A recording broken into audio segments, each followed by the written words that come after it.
we will discuss the use of can, could and be. Be means is able to or was able to. Be is in the present tense जो है इसकी form वो is है और past में इसकी form जो है was है. In other words, the use of can, could and is able to and was able to. That is the unit number 26 in your resource packs. So can and could. First can and could. Can means कर सकना, ability to do something. We use can to say that something is possible or allowed. यानी कि इन other words आप ये काम कर सकते हैं. So can is used for the possibility और to allow things we use can. And with can we can use infinitive. For example और in other words can is used where we want to show the ability to do. जहाँ पर हम जो है किसी भी काम को करने की एबिलिटी जो है वो शो करते हैं, वहाँ पर we can use can. For example we can see the river from our hotel. I do not, you can use mine. You can, I can come and see you tomorrow if you like. So can is used when we want to show the possibility or the ability to do. And cannot is used in a negative sentence. And second is could. Could is the second form or the past tense of can. So when the sentence is in the past, then we use could. And when the sentence is in the present, then we use can. Both give the same meaning. Can and could are used when we want to show the possibility or when something is possible or when something has ability to do. So, for example, I cannot sleep. This is a negative sentence. Tom can come tomorrow. This is a positive sentence and Tom cannot come tomorrow. Maria can speak French, Spanish and English. Maria cannot speak French, Spanish and English. This is the use of can and cannot. Now come towards the could. Could is the past of the can and could is the second form of the can, and could is used in the past tenses or in the past sentences. जो past sentences होते हैं उनमें जो है could use किया जाता है. And could is the past of can.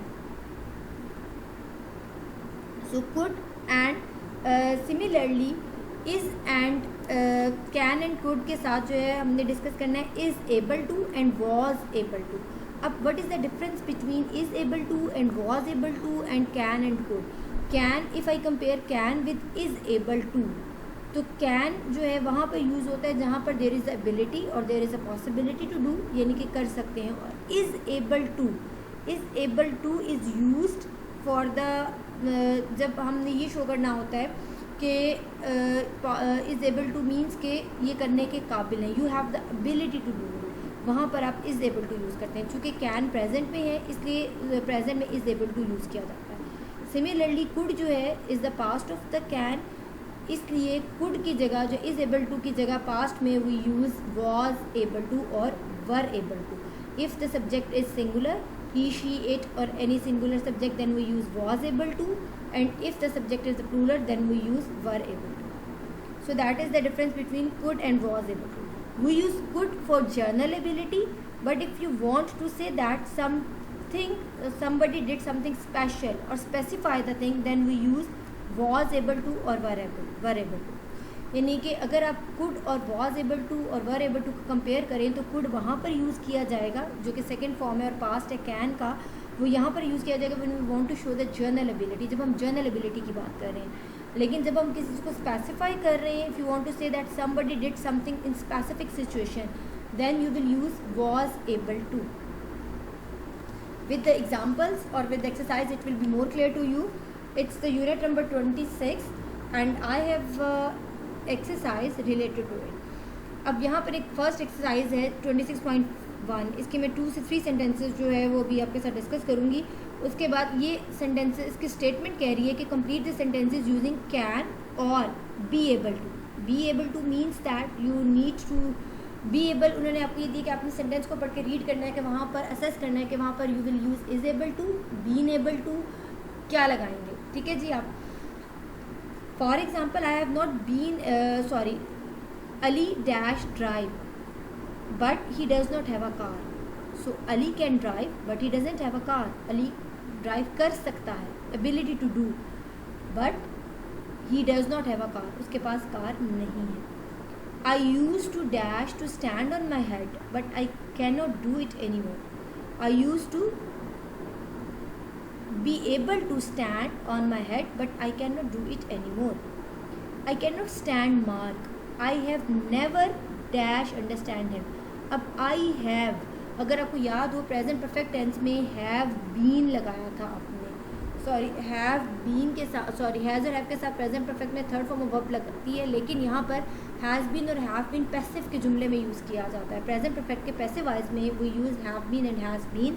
जब हम एक्टिव एंड पैसिव वाइज करेंगे डिस्कस, तो I will discuss it with you in a detail.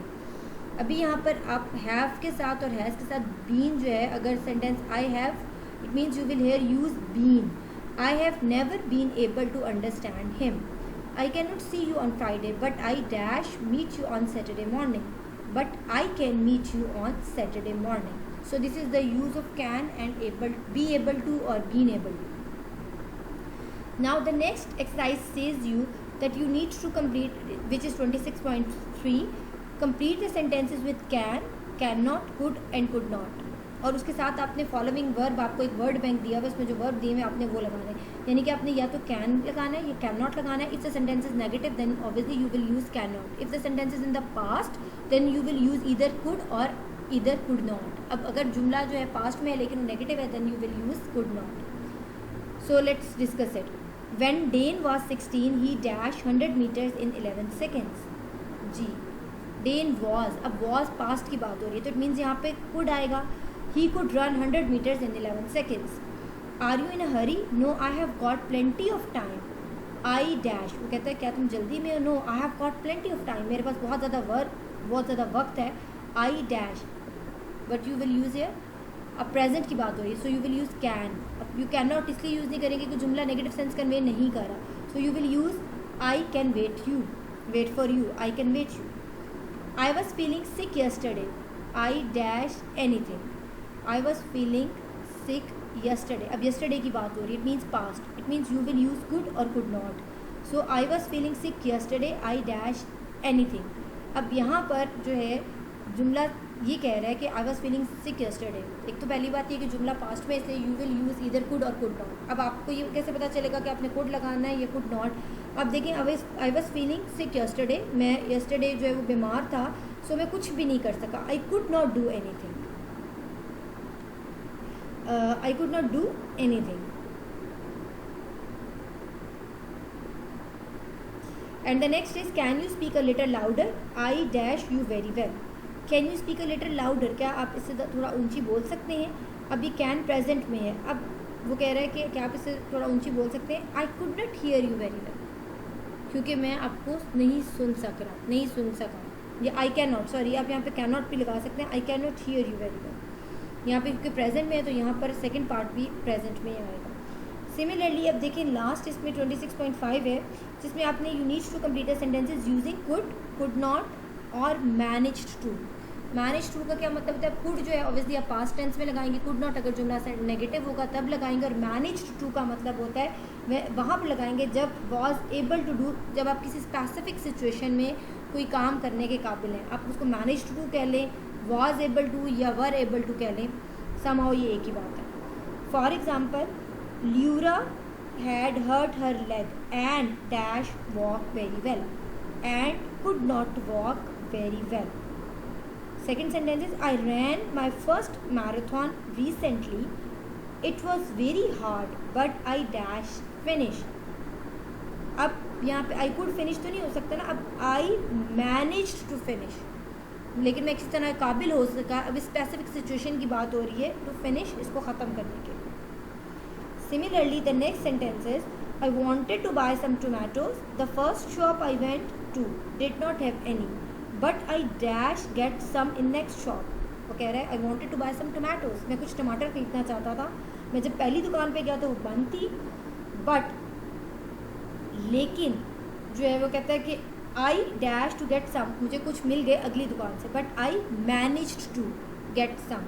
कहते मैं इस काबिल हो सका कि मैं कुछ इकट्ठे कर सकूँ. Manage to means I was able to, और ये वहाँ पर यूज़ करते हैं. अगेन जो है मैं आपको बता दूँ या आई रिपीट कि ये वहाँ पर मैनेज टू यूज़ करते हैं जहाँ पर आप एबल होते हैं, you are able to do something in a specific situation, जबकि कैन और कुड जो है वो जनरल एबिलिटी के लिए यूज़ किया जाता है। अच्छा जी, next is my grand mother love music, she dash play the piano very well. अब कुड लगाएंगे या कुड नॉट लगाएंगे? My grand mother love music, उनको म्यूजिक से बहुत मोहब्बत थी। She could play the piano very well. A girl fell into the river, but fortunately we dash pull her out. A girl fell into the river, but fortunately we managed to pull her out. The next one is I had forgotten to bring my camera, so I dash take any picture. अब ये it means the sentences in a negative, so you will use could or could not. तो managed to तो इसमें नहीं लग सकता कि वो कह रहा है I had forgotten to bring my camera, so I managed to take any picture. No, not at all. So I had forgotten to bring my camera, so I could not take any picture. So this is the use of can, could and able to. So when you will do the exercise by yourself, then it will be more clear to you. उसके बाद जी unit number 27 है, जिसमें आप could do and could have done जो है वो इस्तेमाल करना है। could do, अब could do, could hear, यहाँ पे could जो है इट्स ऑलरेडी पास्ट, और उसके साथ जो है आप could do या could hear, could go, could stay, यानी कि आप यहाँ पर पॉसिबिलिटी के लिए यूज़ हो रहा है कि आप ये काम कर सकते हैं। और कुड हैव डन जो है वो सजेस्ट कर रहा है, हैव डन जो है अगर आप थोड़ा सा गौर करें तो प्रेजेंट परफेक्ट को सजेस्ट कर रहा है। Could have done, it means that could have done, could hear और कैन हियर। अब अगर हम कैन हियर लगाएंगे तो ऑब्वियसली ये प्रेजेंट की बात होगी, अगर कुड हियर लगाएंगे तो पास्ट की बात होगी। लेकिन अगर आप पास्ट परफेक्ट में बात करेंगे तो फिर आप कुड हैव डन जो है या could have heard, could have slept, इस तरह के वर्ड जो है वो लगाएंगे। इसको हम लेटर ऑन जो भी डिस्कस करेंगे। Could do and could have done जो है वो और उससे रिलेटेड जो एक्सरसाइज क्या है। ठीक है जी।